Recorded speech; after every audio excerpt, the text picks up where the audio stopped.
ആവേശകരമായ മത്സരം നടന്ന വടകരയിൽ കനത്ത പോളിംഗ്. രാത്രി 10 മണിവരെ 75% പോളിംഗാണ് രേഖപ്പെടുത്തിയത്. കള്ളവോട്ട് ചെയ്തതിന് 2 പേരെ അറസ്റ്റ് ചെയ്തതൊഴിച്ചാൽ വടകരയിൽ പോളിംഗ് സമാധാനപരമായിരുന്നു.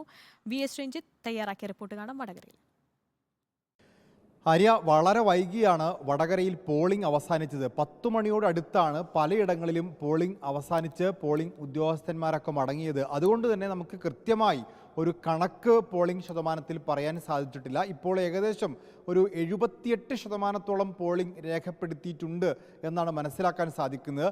കഴിഞ്ഞ തവണ 82% പോളിംഗ് ഉണ്ടായിരുന്നു. കൃത്യമായ രാഷ്ട്രീയ വോട്ടുകൾ കണക്ക് പറഞ്ഞ് പോൾ ചെയ്യപ്പെടുന്ന ഒരു മണ്ഡലമാണ് വടകര. അതുകൊണ്ട് തന്നെ നല്ല പോളിംഗ് വടകരയിൽ സാധാരണ ഉണ്ടാവാറുണ്ട്. പ്രത്യേകിച്ച് 2009 ശേഷം പോളിംഗ് ശതമാനം വർദ്ധിച്ചു വരുന്നൊരു കാഴ്ചയും നമ്മൾ കണ്ടിട്ടുണ്ട്. ഏതായാലും പോളിംഗിൽ ഇത്തവണയും കഴിഞ്ഞ തവണത്തോളം പോലെ തന്നെ ഒരു നല്ല പോളിംഗ് ഉണ്ടാകുമെന്നാണ് പ്രതീക്ഷിക്കുന്നത്.